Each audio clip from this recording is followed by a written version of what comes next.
Welcome to today's video. Generally பார்த்திங்கன்னா north Indian restaurants தான் நிறையா இருக்கும். நம்ம இந்த இட்லி தோசை இதெல்லாம் சாப்பிட்ணும் அப்படின்னா நமக்கு வந்து இதெல்லாம் போய் ஹோட்டலில் சாப்பிட்ணுமா அப்படின்னு தோணும்.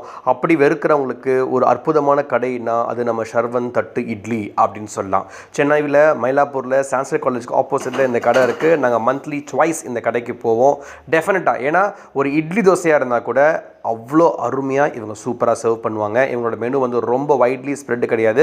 It's very simple. Idli dosa ஊத்தப்பம்ஸ் அண்ட் அதெல்லாம் நிறைய வெரைட்டிஸ் இருக்கும். தட்டு இட்லி இருக்கும், பிளெயின் பட்டர் தோசை இருக்கும், பொடி தோசை, கீ பொடி dosa, onion podi dosa, plain cheese dosa, corn cheese தோசைலாம் சூப்பராக இருக்கும்னு சொல்லலாம். ஓப்பன் மசால் தோசையில் இந்த பெங்களூர் ஃபேன்ஸ்க்காக கண்டுபிடிக்கப்பட்ட விஷயம், அதுவும் இங்கே நல்லாயிருக்கும். பேபிகார்ன் மசால் தோசை, சோயா பெப்பர் மசால் தோசை எல்லாம் செம்மையாக இருக்கும். ஊத்தப்பம்ஸில் வந்து பார்த்திங்கன்னா பிளெயின் ஊத்தப்பம், பொடி ஊத்தப்பம், ஆனியன் ஊத்தப்பம் எல்லாமே அருமையாக இருக்கும். டொமேட்டோ ஊத்தப்பம் அல்டிமேட் அப்படின்னு சொல்லலாம். அண்ட் இந்த பிரெட் தோசை அப்படின்னு ஒன்று சொல்லுவாங்க, Mexican bread dosa and Italian bread dosa, இதெல்லாம் வந்து இங்கே வேறு லெவல். நம்ம இன்றைக்கி சாப்பிட்றது வந்து பார்த்திங்கன்னா சீஸ் பொடி தோசை சாப்பிட்ருக்கோம். அதில் பார்த்தீங்கன்னா சும்மா அப்படியே சீஸையும் பொடியும் சும்மா தெறிக்க விட்டுருப்பாங்க அப்படின்னு சொல்லலாம். இவங்க ஹைலைட்டாக வந்து பார்த்தா 2 விதமான சட்னி அண்ட் ஒரு சாம்பார் கொடுப்பாங்க. அந்த சட்னியில் வந்து ஒரு கார சட்னி, ஒரு இது தேங்காய் சட்னி. தேங்காய் சட்னி வந்து அவ்வளோ ஸ்வீட்டாக இருக்கும், கார சட்னி அவ்வளோ காரமாக இருக்கும். And there sambar is also அல்டிமேட்னு சொல்லுவாங்க. மினி பொடி இட்லி வந்து அல்டிமேட்டுங்க. பொடியை சும்மா தாராளமாக நெய்யோட மிக்ஸ் பண்ணி சும்மா தூக்கி போட்டு பிரட்டி கொடுப்பாங்க.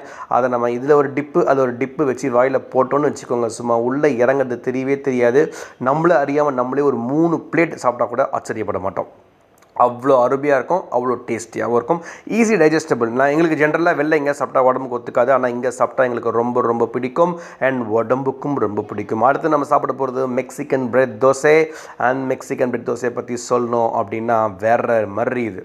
அது என்னென்னா மேலே கீழே ப்ரெட்டு வந்து நார்மல் சட்னிஸ் போட்டு டாஸ் பண்ணிவிட்டு உள்ளுக்குள்ளே வந்து ஒரு ஸ்டஃப்டு தோசை வைப்பாங்க. அதுக்கு வந்து மாயோ தொட்டு நம்ம சாப்பிடுவோம். ஜென்ரலாக பார்த்தீங்கன்னா மற்ற தோசைக்கெலாம் வந்து கார சட்னி, தேங்காய் சட்னி, சாம்பார். இதுக்கு மாயோ, அந்த மாயோவோட அந்த ஸ்டஃபிங் பண்ண அந்த தோசை இப்போ காட்டுறேன் பாருங்கள். அந்த தோசையை சாண்ட்விச் தோசைன்னு சொல்லுவாங்க மற்ற இடத்துல.